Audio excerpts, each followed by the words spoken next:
Disclaimer. The voices and images in this video are made with AI technology and do not represent their real-life counterparts or affiliations. They're for parody and entertainment use only and shouldn't be taken seriously as such. Viewer discretion is advised. As Walcorin Hedge goes to jail, we return to Wayfarer's Rest on a misty summer morning. The sun slowly rises into the horizon, barely shining any rays over the city landscape. A single beam of light seemingly pierces through the sky and into the window of a room in the inn. Our view changes, following the light inside as it shines softly on something, or someone. The light creeps up and it's revealed to be someone resting in peaceful slumber. The light moves up the form of this sleeping creature till the light lands on their eye. As soon as it does, this creature's eyes immediately widen and they suddenly rise from their bed, ready to start the day. Donald, will you please introduce us to your character? Yes, finally. I'd be more than happy to, Kim. My name is Trumdoll, proud member of Clan Loxodon and practitioner of the art of the fist. I have long blonde hair and bulging muscles as well as a girthy trunk that could easily break stones. As for the boring details, my ancestry is the awakened animal, and my heritage is water-dwelling animal. Frankly, elephants seem to fit into most of the heritages provided, so I figured water-dwelling would be interesting since elephants are surprising swimmers. Lastly, but also hugely, my class is of the monk that specializes in unarmed combat. Wonderful. Trumdoll, you've just awakened at the crack of dawn and you're ready to start the day. What do you do? As a monk, Kim, I follow a strict routine of morning exercises and meditation to help focus my mind, even though I'm not in the temple. Wow, I didn't know exercise was part of your vocabulary, Donnie. I'm more surprised he knew how to pronounce it. Suck my left nut berry. And fuck you, Joey. I'm gonna exercise my right to bear arms if you keep calling me fat. Trumdoll, you spend your morning doing your usual routine of exercise and light meditation that was instilled greatly into you back when you were in the monastery of Maga. This helps you greatly, giving you a calm yet focused mind to take on the day. Absolutely. Today marks the first day I dive into the world of business and start my enterprise. That said, Kim, do I know where I could find the most profitable jobs in the city? Roll me a straight intelligence check. I'll say DC 12. Boom, bitch. Tremendous roll. That's a 17. You've been here for a couple of days, Trumdoll, so you have a good idea of your surroundings. As for the most profitable ways to make coin in your current situation, the Adventures Guild is where you should go if you want to look for jobs. The grind starts now, boys. Kim, I make my way to the guild. Great. You quickly depart to your destination. The city streets before you are vacant of people and creatures alike in the early twilight of the morning. All you hear is the ambient noise of the summer's breeze and your own 2 feet trotting along the cobblestone. Soon after, you find a large 3-story building made of wood and stone with ivy creeping up the sides of the structure, almost resembling that of a cathedral with 2 small cobblestone towers on each side. Near the front of the door, you spot a sign nailed into the stone that reads, Hall of the Frontiersman. Epic, I'm gonna walk in. With a loud creak, you open the door and walk inside. Before you is what appears to be a waiting room of sorts. There is another set of doors in front of you, but they're more intricate than the ones outside. Both sides depict what looks like a man with a sword in one hand and a tankard in the other. There are benches on your left and right as well. Do I recognize the man on the door? Give me a religion check. 10 overall, Kim. With your time in Prosper, you know that the person depicted on the doors is named Caden Kalian. Apparently, he is a deity of sorts, but you've never heard of him before coming to the city. Other than that, you're not too sure. Do I know any other deities worshipped in Prosper? Roll me another religion check. 15 this time, Kim. On that 15, I'll say you recognize another deity that's quite popular in Prosper. He goes by the name of Abadar, the god of cities, law, merchants, and wealth. His edicts involve following the law, earning wealth through hard work and trade, and bringing civilization to undeveloped lands. So basically, this guy represents capitalism? In a way, yeah. A lot merchants, lawyers, bankers, aristocrats, etc. worship him as such.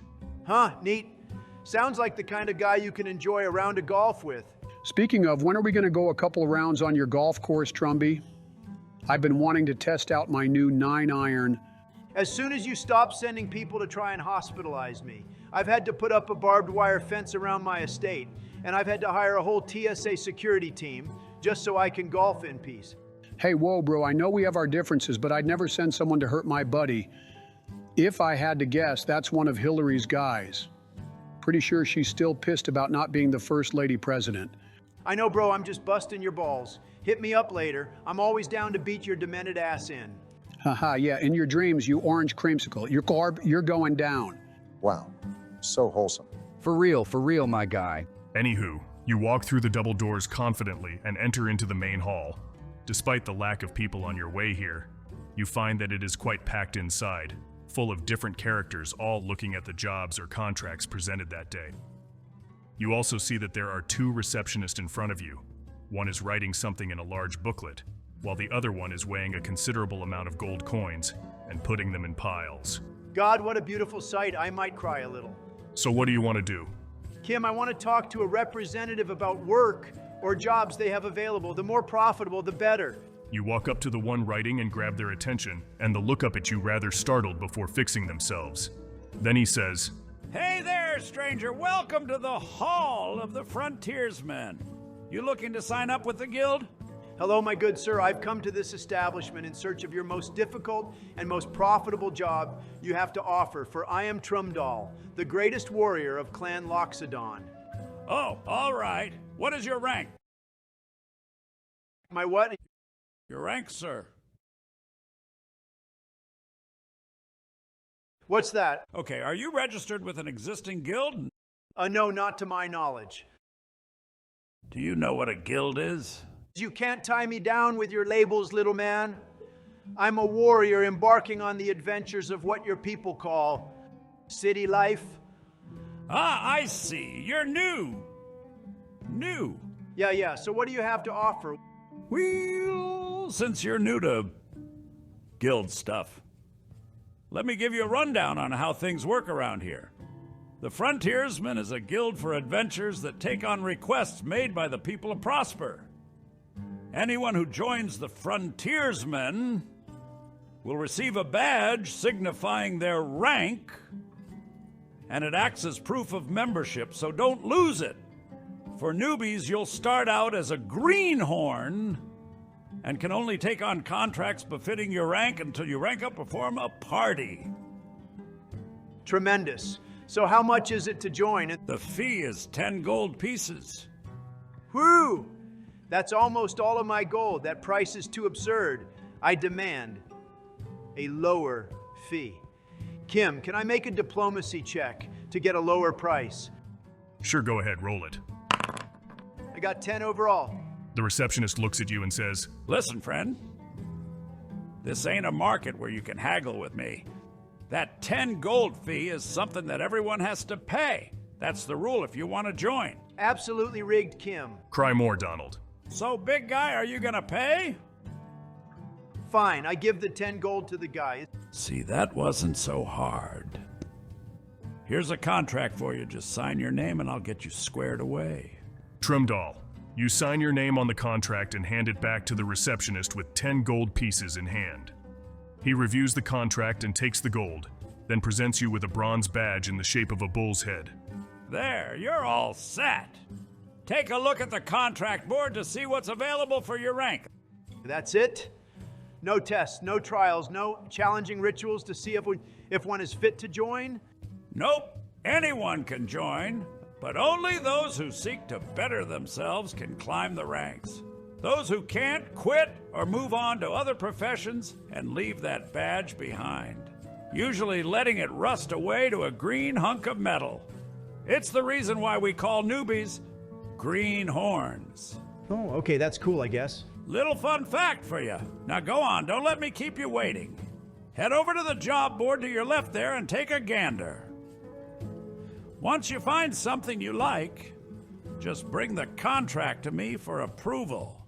Well, thanks again, stranger. Of course. Till next time. Okay, Kim, I want to check out the contracts. Trumdal, after acquiring the badge, you quickly make your way to the contract board. 2 or 3 people are standing in front of the board as you approach, all glossing over the potential contract listing. All right, Kim, what do I see? Make a perception roll for me. I got a 15 overall, Kim. You look over the contracts on the wall in hopes of anything catching your eye or piquing your interest. So far, you see that the only postings that you can take for your rank are contracts about herb gathering, small monster slaying, or small range area scouting. The rewards for these jobs give between 20 to 50 silver pieces each. Which one do you take? Are these job postings the only ones I see available? Yeah, that's what catches your eye. I want to re-roll. I don't like these options. Donald, you can't re-roll the check? Fuck you, Kim. All these quests are so generic. I came for a role-playing experience. I'm not going to do any boring-ass fetch quest TS like some MMO nerd.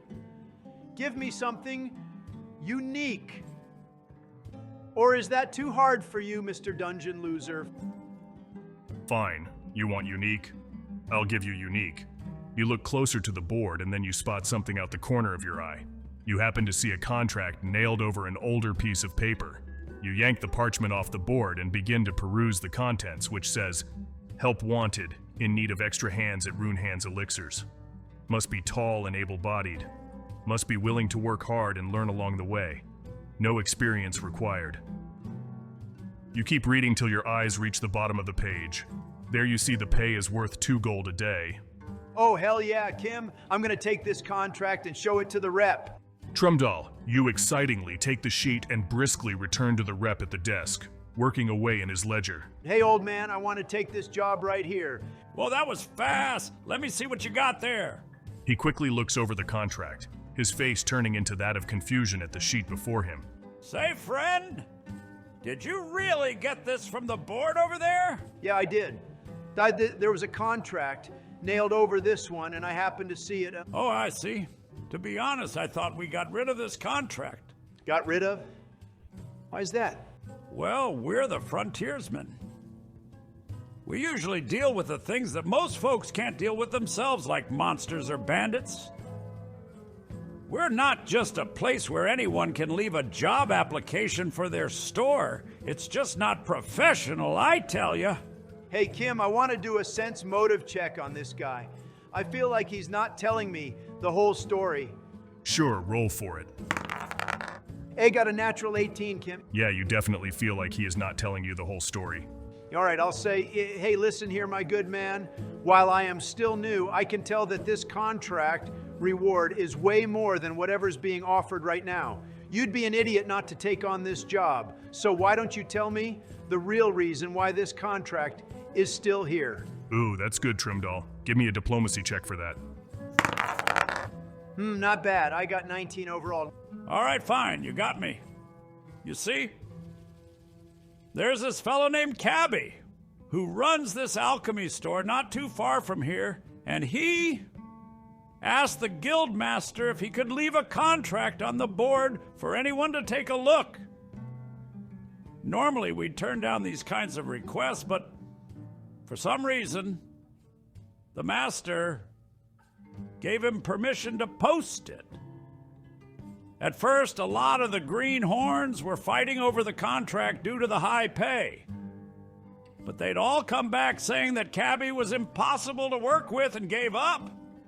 So now it's been sitting there, just waiting for someone to complete it.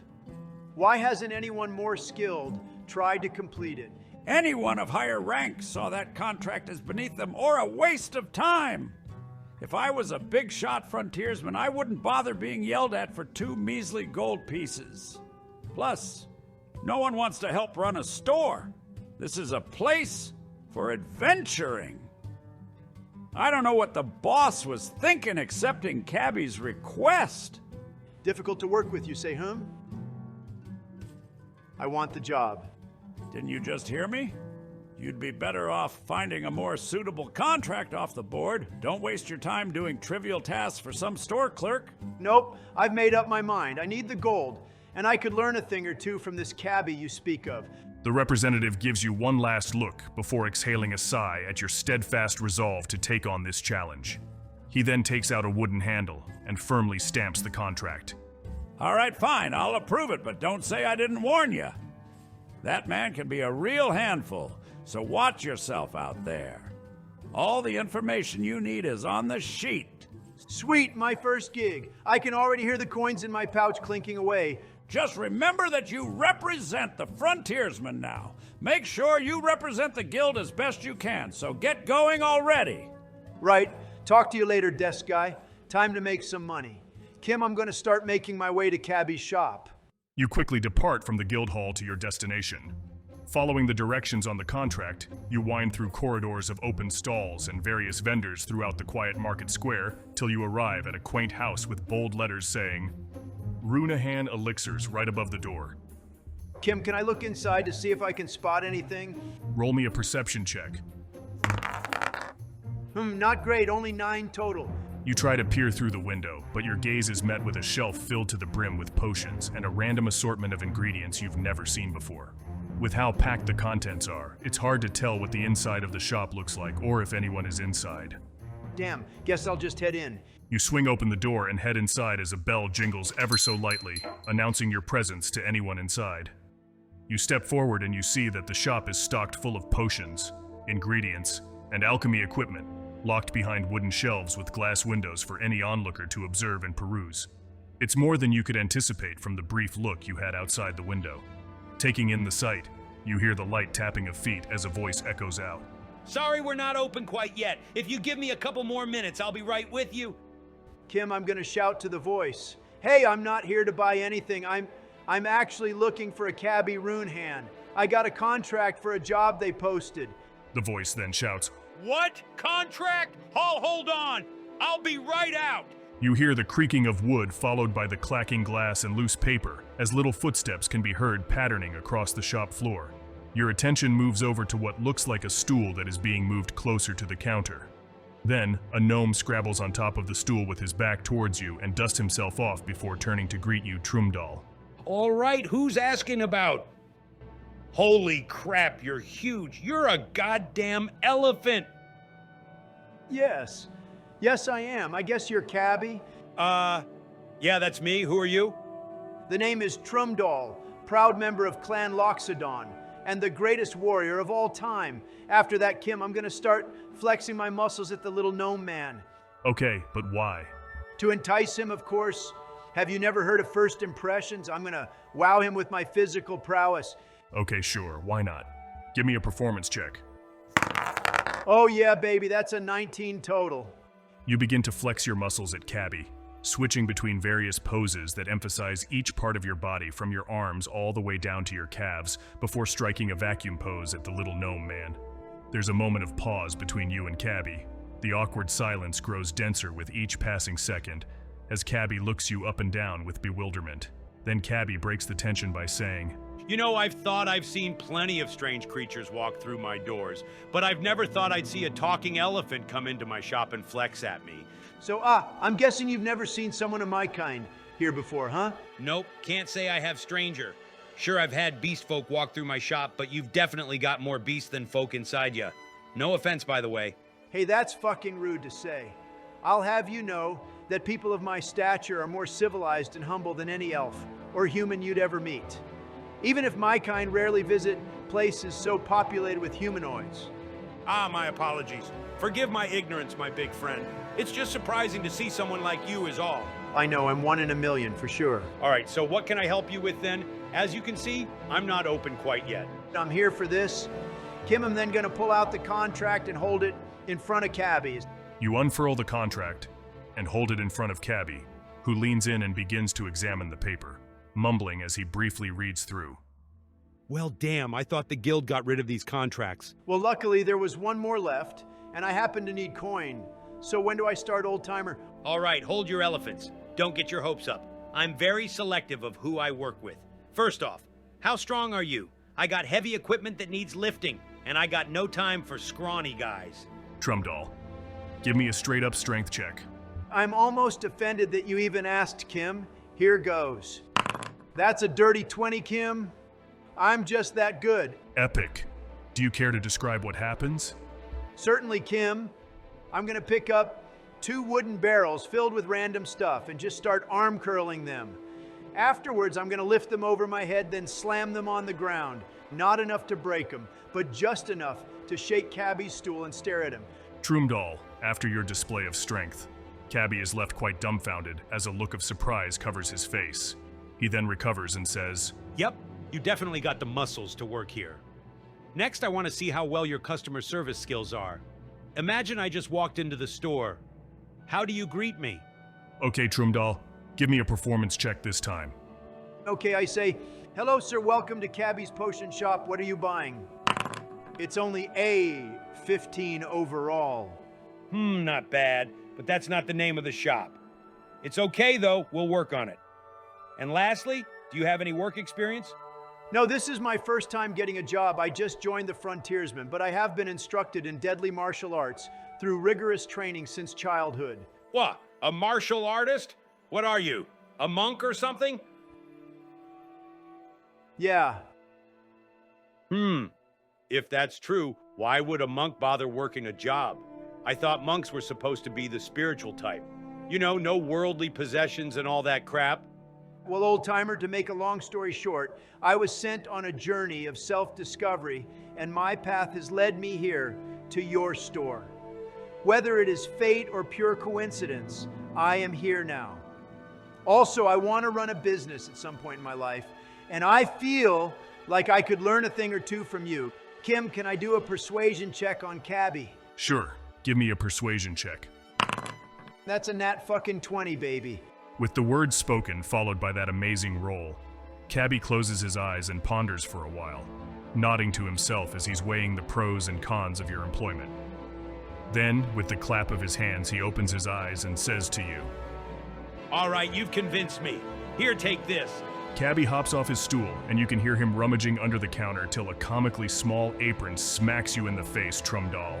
Hey, Cabby, do you got something bigger than this? Nope, don't worry, the straps are adjustable. Now come around back. We got some time before we're open. I need your help with a couple of things. Let's go. Okay, then I'll put on the apron and follow him. Awesome. To move this along, I'm gonna have you just roll a straight D20 to see how well your workday goes. But since you rolled a nat 20 earlier, I'll let you roll with advantage. Oh, sweet, thanks, Kim. I got a 10 and an 18. Nice job, Troomdal. With that 18, you find yourself keeping up with Cabby's demands and directions as you work the shop. You help him with the many tasks he has, like holding heavy barrels of dangerous liquid steady for alchemy, restocking items with amazing precision and speed, as well as handling customers while making sales. Despite the workload, you're very diligent in your work ethic, which is just second nature to you, due to your familiarity with hard labor. At the end of the day, Cabby walks up to the door of his shop, flips his closed sign on the door, and turns to you, Troomdal, while you are diligently sweeping the floor. Cabby then wipes the sweat on his head and calls out to you. Hey kid, great job today. I gotta say, most people would have quit this job before lunch, but I'm surprised that you've stuck it out the whole day. Honestly, it was no big deal, old-timer. My training at my temple was far tougher than helping you out with the store. But I'm surprised at how much I learned from just doing menial tasks for you while listening to you handle people. Of course, a good foundation to running your own business is to truly learn from a successful shop owner like yours truly. Stick with me, kid, and I'll teach you all you could ever know about running your own place. As Cabby finishes his comment, you both hear the distinctive jingles of the door opening. Without turning around, Cabby says, Sorry, folks, we're closed for the day. You'll have to come back tomorrow. Oh, don't worry. We won't be long. Troomdal, you look up from your sweeping as you see Cabby's face turn to a pale expression, the sweat slowly dropping from his brow as he turns around to greet the voice addressing him. You then look over to see a tall, sharply dressed goblin with two more, much shorter, goonish-looking goblins behind him, flanking his left and right and giving off an intimidating pressure. With a rather nervous laugh, Cabby turns to face the goblins. Zagreus, buddy? Has it been a month already? Wow, time sure does fly by, huh? Ha! Can I get you anything to drink? Oh, that's quite all right, old chap. Time does certainly fly by, but I always make a point to pay a visit to my friends. Oh, I'm sure I could get you something, really. I'm sure you and your entourage must be tired and— Before Cabby can finish, you hear the distinctive ring of a blade being unsheathed.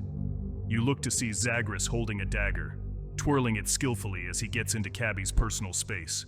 Enough of the pleasantries, cabby. You know why we're here, and we ain't got all night. Unless you want me to gut you like a fish, I suggest you give us what you owe, and we'll be on our way. No fuss, no trouble. Okay, I've had enough of this guy. Kim, I am gonna pick up my broom and throw it like a javelin and disarm the goblin bitch. Since you're throwing your broom, that's going to be a -2 penalty to your roll for an improvised weapon attack. Also, are you outright attacking him and going into combat, or do you just want to disarm him? I'm just gonna disarm him. I don't want to start an outright brawl inside Cabby's shop. Okay, roll for athletics then. You'll want to roll high for this. Truly, I am a god. Even with that -2 penalty, I still got an 18 overall, dealing 5 damage. Trumdal, seeing that knife being pulled on your boss, you raise your broom over your shoulder and throw with all your might at the unsuspecting Gobo. Your aim is true, and the broom handle expertly hits the hand of the Gorblin, causing him to recoil in pain as his knife flies out of his hand and sticks into the wood of a nearby shelf. Arg! My knife hand! All right, before Zagreus can do anything, I want to get in front of Cabby, and I'm going to intimidate him into submission. Roll me an intimidate check against Zagreus. Not as great, but still good. That's a 16 Kim. And I'm going to quickly head over, and I put myself between Zagreus and Cabby. Then I'm going to look down at Zagreus and his 2 goons and say, the shop is closed, little man. If you got business, come back tomorrow morning. Otherwise, you're trespassing on private property, and I'll kick you out myself. The 2 goons are visibly frightened by your promise of ass-kicking, while Zagreus himself is angry and yet surprised at your defiance and nerve to dare throw something at him. Tsk. That's quite a throw for an errand boy. You hiring bodyguards now, cabby? Just because you got a fat elephant protecting you doesn't mean I won't be getting my coin. Fat? Who you calling fat pipsqueak? I was holding back, but now I'm gonna thrash you into green paste, you Gorblin bitch. Zagreus snaps his fingers and the 2 goons pull daggers from behind their backs but are still frightened by Trumdal's intimidation. Stop, everybody, stop! Trumdal, you and Zagreus pause at Cabby's exclamation. Trumdal, stand down. You just started working here, and this doesn't concern you. Zagreus, I'm sorry for my employee's behavior. Please don't take offense to his behavior. I have the money I owe. Just take it, please. Cabby, what the hells are you doing? Get out of the way. And let me take care of these guys. No kid. Don't want to mess with these guys. Zagreus is part of a larger organization. If you piss them off, your life is over in Prosper. Besides, I'm not going to sit idly by and let someone take care of my problems. You have no reason to help me, and I don't want to drag you down with me. You should listen to your boss there, you big oaf. You mess with us, and I promise you, we'll make your life a living nightmare. But they're just a bunch of weak liberal shitwads. It doesn't matter if there's 3 or 100. Trumdal cannot be defeated by the likes of them. I'm going to ask this once. Please let me deal with this and don't get involved anymore.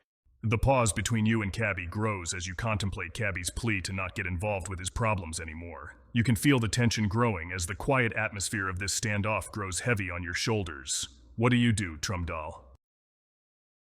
All right, fine. Kim, I'm going to stand down, but I'm not going to lower my guard. I want to be ready for any sneaky attack they got planned, and I'm going to stare down the gobos to make sure they don't attack me or Cabby outright.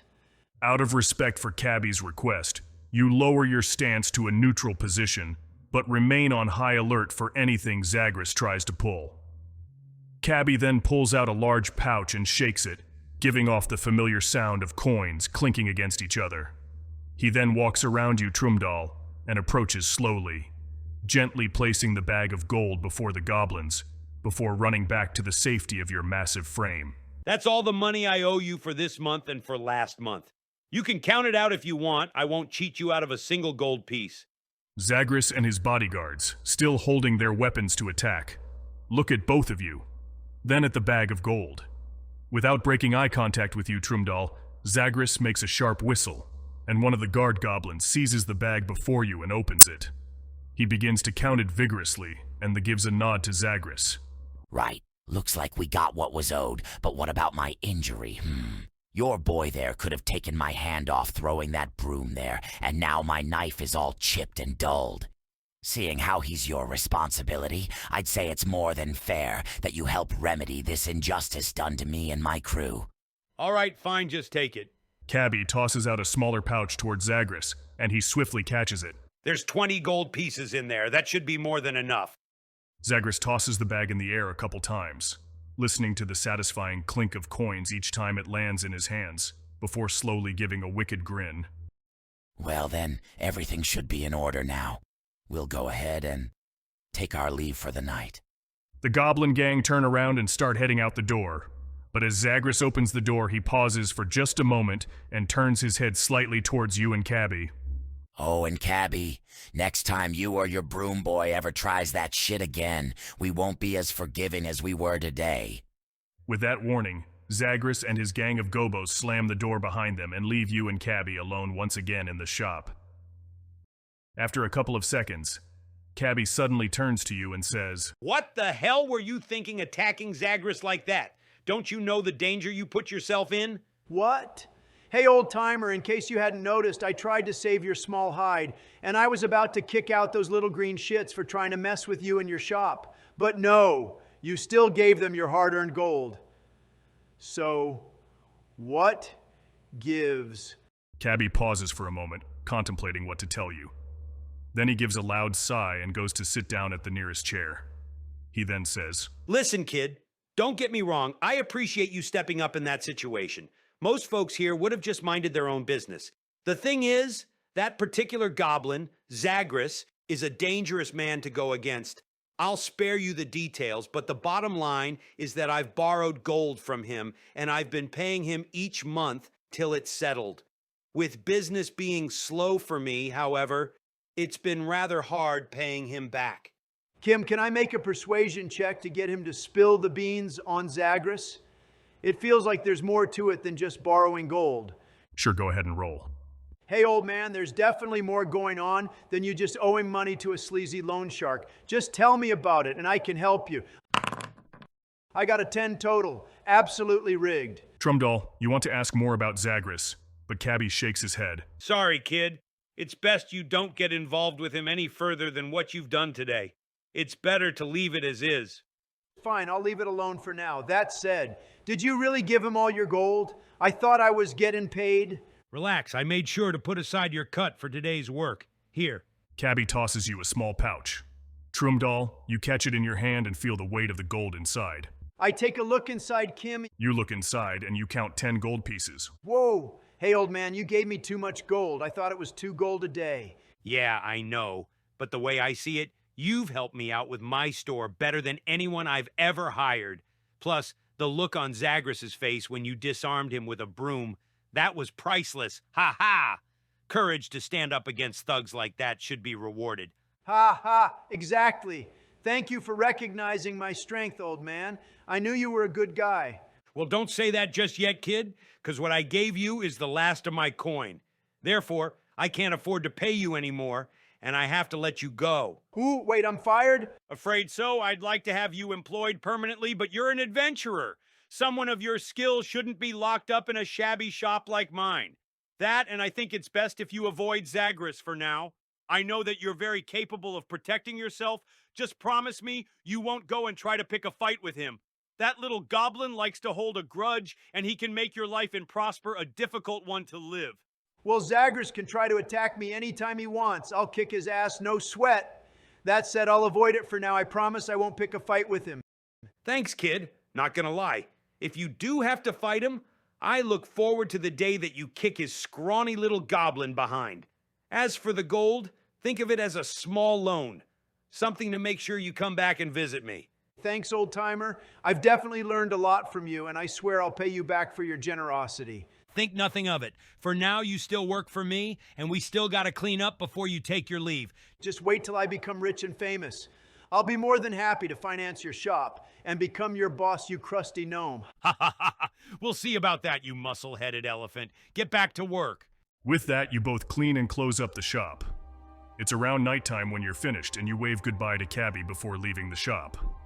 So, what do you want to do now, Trumdoll? Well, to be honest, I want to punch that goblin in his stupid face. But I'm going to stay true to my word that I won't go seeking revenge. Instead, I'll just head back to the inn by taking the shortest route possible. Sounds good. You make your way back to Wayfarer's Rest and you take the shortest route possible, as to not waste time, cutting through alleyways and corridors under the night sky. Trumdal, go ahead and give me a perception check. Op. That's sus as fuck, Kim. That is a 23, Kim. Nothing gets past me. Trumdal, as you cut through an alleyway, your ears pick up the faint noise of footsteps following behind you. As you make your way through the city, you guess that there are at least 3 people tailing you. Kim, since I know I'm being followed, can I set up an ambush or something? Try to get the drop on whoever is following me?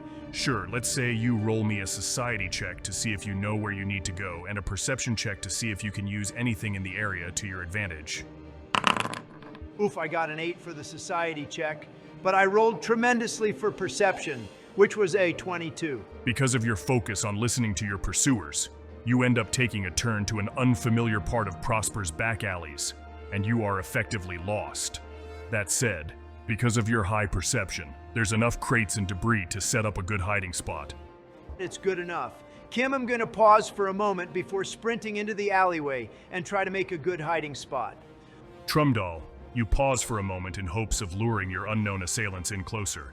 Then in a burst of speed, you go into a full sprint and turn sharply into another alleyway. Give me a stealth check with advantage.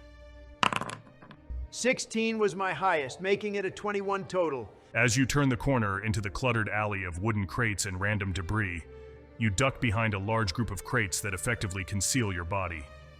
Moments later, you hear the staggered breathing and heavy footsteps of your pursuers. Emerging from the corner are 3 individuals, 2 small and 1 medium-sized creature, all with hooded cloaks on, brandishing daggers or clubs. The tall one starts to speak. Damn it, we lost him. One of the shorter guys speak up. Should we keep going? He can't have gotten far. No, a big bloke like him can't have run off too far. Search the area. We don't leave till we stab the broom boy nice and bloody. The 2 smaller hoodlums snicker in excitement and all 3 fan out to look for you. Fortunately for you, they all rolled their perception checks terribly and don't spot you right away. Perfect, absolutely brilliant. With my perfect hiding spot. I want to wait for one of them to get close and then attack. Give me one more stealth check then. 24 total Kimmy cakes. I am a goddamn shadow. You wait for your chance to strike as your enemies fan out to look for you. One of the smaller cloaked guys gets close to you but doesn't see you. Since you rolled so good, give me an attack roll with advantage. I'm gonna make this a fury of blows. 19 for the first one and 16 for the second. Yeah, both attacks hit. Roll damage. Are you fucking kidding me? This is so dumb I did a total of 2 damage. Damn, Brosiah, that was a good hot streak on your rolls while it lasted. Hey, Joe, are you going to say the thing? Now, I don't want to be stealing jokes. Gotta be somewhat original with our written material. Hell, I'll say it if you won't. Woohoo! Snake eyes! Man, that's just lazy writing. Shut up, Biden, you wrinkly skinwalker. You're ruining my immersion. Eat my entire ass, you spray tan mango. Hey, focus guys. Let's get back to combat. Sorry, Kim. Okay, Trumdal.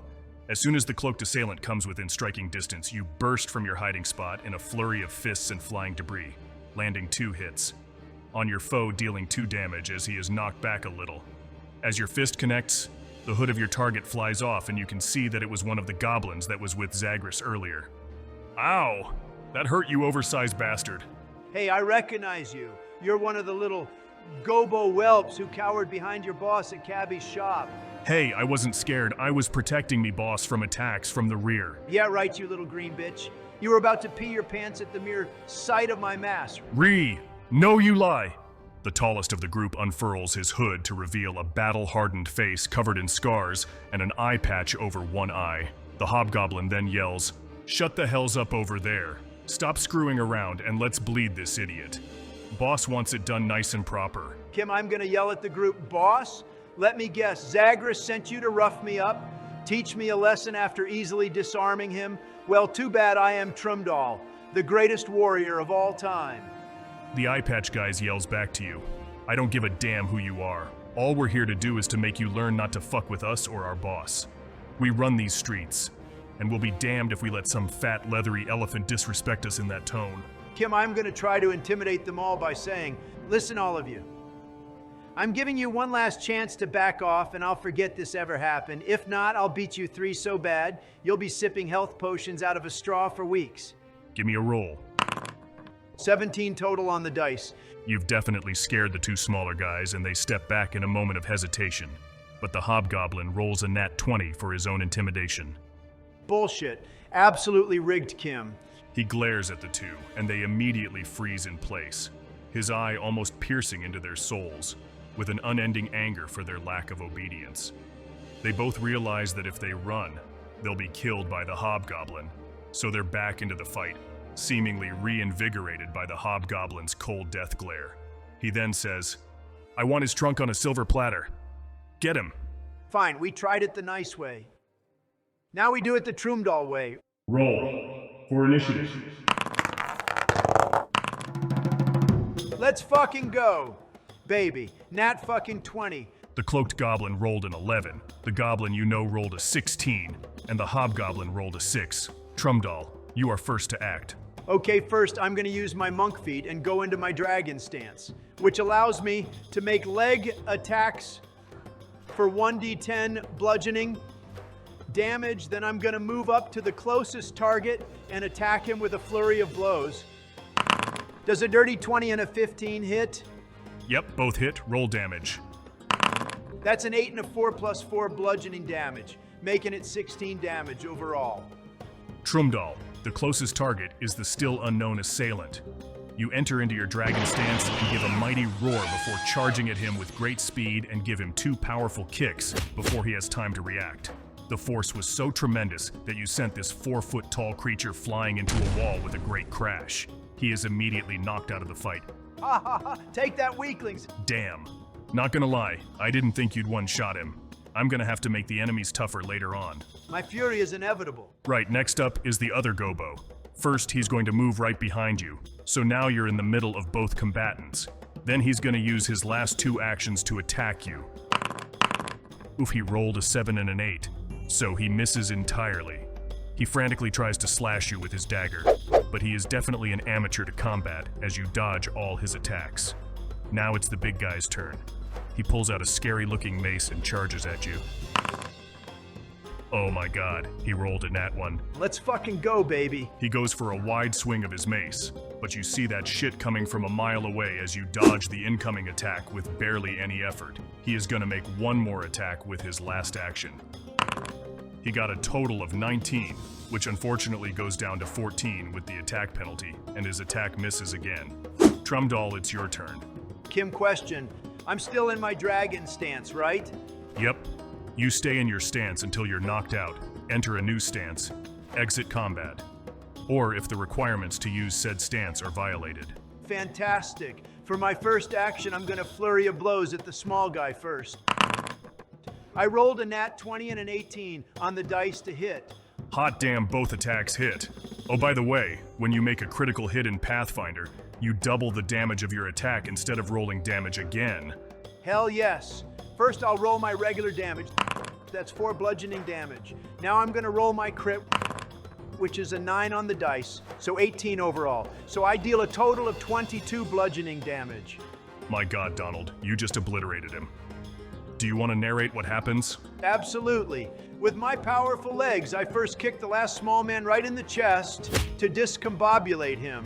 Before he has a chance to catch his breath, I'm gonna run up to him and full force drop kick his ass across the cobblestone as I land on the ground. Then I launch myself off the ground and flawlessly orient myself back in my dragon stance, ready for the next attack. Epic play, Trumdahl. It's the hobgoblin's turn once again. After witnessing the damage you've done to his underlings, he is then gonna spend his last action getting as far away as possible. He then brings his hands to his mouth and whistles out into the night as loudly as he can. The hobgoblin then shouts, "Hey, Grimble! Come out and kick this guy's ass!" Then you hear the thuds of heavy footsteps getting closer and closer. The vibrations of the earth beneath you crawl up your spine as you see this humanoid head peer around the corner. You call Grimble? Is it Grimble's time to fight? Yeah. Fight that guy over there extra rough. Make sure he can't walk again. Roar! It's Grimble's time to fight! I know go easy on small trunk man. What comes around the corner is this huge, 10-foot-tall, blobby mass of fat and misshapen ugliness, armed with this massive cane that is more akin to a sharp hook on a long club, dressed in a patchwork of hide armors all woven together with this dapper little top hat upon its head. Trumdoll, you face Grimble, the ogre. The ogre enters combat with a nat 20, so he'll go first in the initiative this round. This is so ass Kim. Hey dog, I'm just giving you a challenge. Whatever, I'll just kick its ass too. Doesn't matter what you throw at me. That's what I like to see, Trumdoll. So back to combat. Grimble is going to spend 2 actions to charge towards you, and will actually shove the hobgoblin that called him, which sends him flying into a nearby shop, knocking him out of the fight as he crashes through a window. On his last action, he is going to swing at you with his weapon as he brings his ogre hook high in the air and slashes towards you. He got a 19 overall and deals 7 damage to you as the hook grazes your chest. Back to you, Trumdoll. All right, Kim, you already know what I'm gonna do. Flurry of blows, that's an 18 on the first hit and a 14 on the second. And Only the first one lands. okay, damn, that's a 1 on the D10 plus 4 bludgeoning damage. 5 total. Kim, with my last 2 actions, I'm gonna get as far away as possible to waste its actions. Trumdoll, you hit the ogre with 2 powerful kicks to the stomach before backing off, but its sheer mass absorbs most of the damage. Grimble then gives you a look of annoyance rather than pain as Grimble prepares to attack. He's going to take 2 actions to catch up to you and swing his sharp cane at you. Unfortunately, he got a total of 14. He angrily swings his weapon at you, but you see his attack and deftly dodge out of the way as his weapon smacks the cobblestone with a loud metallic twang, and he ends his turn. My turn, Kim, back to the old bread and butter. 23 on the first attack, then 12 on the second. Hell yes, I rolled a 9 plus 4 bludgeoning damage, dealing 13 overall. Then I'm going to use my last 2 actions to get as far away as possible in the opposite direction.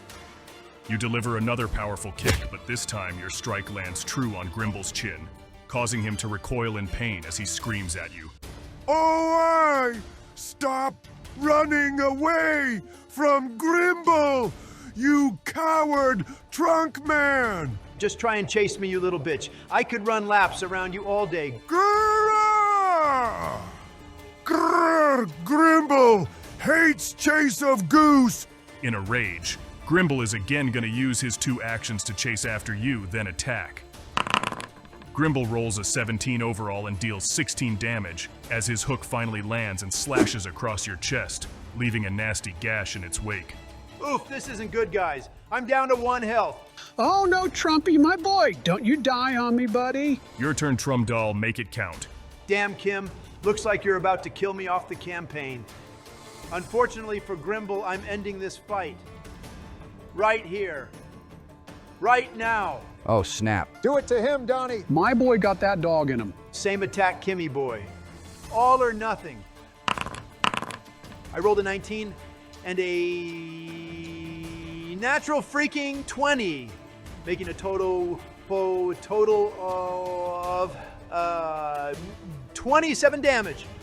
Trumdoll, how do you want to do this? Let's Yes, fucking sir, go. yes, sir. I actually That's can't how you Insane freaking Hail do it. Mary. Kim, with my waning strength, I'm going to look up at the ogre and charge at him full force. Then I'm going to leap in the air while twisting my body, delivering 3 decisive kicks to Grimble's face, and send him flying as I land on the ground in my battle stance. Delivering the last powerful blow to Grimble's chin, you gracefully land on the ground and watch as you send Grimble flying towards the shop with the broken window. The hobgoblin that was thrown into there actually pops his head out with the intention of joining the fray once again. His expression turns sour as he sees the massive orge soaring towards him like a missile, and he screams before being crushed by Grimble, as he goes headfirst into the window with a loud crash bringing down the wall with him. Utterly defeated. Yes! Trumdoll is the greatest warrior to ever live. Remember this day. Kim, I let out a Fuardo to victory screech. You bellow a mighty roar, signifying your victory against the ambush. You take a moment to catch your breath and look at the carnage wrought by your battle with Zagreus's goons. What do you do now? What else? I'm on 1 health point and a bed sounds perfect right now. I'm gonna get out of here and celebrate my victory at the inn. Before you do, you hear the noise of a door flying open and a shrill scream of terror as you turn to see an old man in shock at the unconscious bodies that have smashed into his window. Oh my Abadar! Why is there an ogre smashed halfway through my house? My gods, look at all this damage. Hey you, did you do this? What, me? No, I didn't wreck your house. I was just defending myself from that fat bastard. It was his fault for smashing into your wall there. I'm not responsible for his actions. Well then, who's gonna pay for all these damages? I can't live in a house with a massive hole in my dining room. I demand you and this big fellow pay for all the damages you caused to my home. Kim, I'm not dealing with this. I intimidate the old man. What do you say? I say, back off, old man. I have a right to defend myself, and I'm not inclined to pay you a single coin for doing so. If you want payment, grab it from those freaks that tried to assault me, but leave me out of any petty squabbles you have. I am leaving. Well, damn, that roll sucks. I rolled an 8 total. The old guy is taken aback by the audacity of your rude statement as anger envelops his face. He tries to say something more, but he makes a loud huff and quickly storms off inside his house. Huh, that was easy. Kim, I'm gonna head out now. You take a couple steps away from the aftermath of your alleyway battle when that same old guy comes back around and yells. There he is, guardsman. That's the ruffian who started this destructive brawl outside my home. God damn it, I hate you, Kim. Hey you, in the name of Prosper, stop right where you are. Oh my fucking God, here we go with this shit. I'll turn around and say, is there a problem, guardsman? By the order of Abadar, you are under arrest for the destruction of private property and unlawful conduct in a public area. What? That is utter horse shit. I have a right to protect myself against those who would do me harm. If there is anyone you should arrest, it should be those bastards over there. Those goons attacked me out of nowhere. The guard looks over to the unconscious bodies strewn about the alleyway, as well as the damage caused by your fight. Be that as it may, we're still gonna have to take you in. What? But why? For the damages caused by you and that big guy that smashed halfway inside his living room. While it's not against the law to protect yourself, it is a crime if said fight caused any property damage. Therefore, if what you say is true, you and the passed-out ogre will have to compensate. How much is compensation? Surely it can't be too bad. A hole like that would cost at least 100 gold to fix. Hey, Donald. It's your turn to speak. What do you do? Well, Kim, since I only have a couple of coins in my pocket, and I'm going to jail without any way to avoid it, I'm going to do the one thing I can do. Yeah, what's that? I'm going to make it as annoying as possible for these guards to take me to prison. Eat my entire ass. How the hell are you going to do that? Easy. Since I'm only on 1 HP, I'm going to walk over to the guard, but I'm going to purposefully trip myself and knock myself out while hiding the fact I did so. During the phase of said tripping, I'm going to air quote, accidentally kick my bag of gold and stuff away from me so I can retrieve it later. That way, the guards won't get suspicious and will have to actually drag me to jail by principle. I'll be damned if I give them a single coin out of my bag. Can Donnie really knock himself out, Kim? Sigh, well. For Donald's plan to work, he would have to roll exceptionally high on both performance and deception to pull it off successfully to avoid having his stuff being confiscated. But it is highly unlikely that he would roll that high, so I don't see any— Fuck you, Kim Nat 20 on my performance and a 19 on my deception. Guess the guards are gonna have to drag me to jail empty-handed. Ha ha ha ha ha. That was really unnecessary, Donald. I go out on my own terms, Kim. Only Donald can bring down Trumdal. Well, after everything is said and done, you successfully knock yourself out while making it look like an accident to avoid giving what little gold you have. The guards look at Trumdal's body and give a massive sigh before shouting to the others. Someone get a healer and stabilize this man. The rest of you get a cart to haul these guys out of here. It'll take all night to lug these two back to the barracks. Abadar above. Why do I always get stuck dragging unconscious big guys away? With that, you are unwittingly dragged away, though unsure of how you'll get there.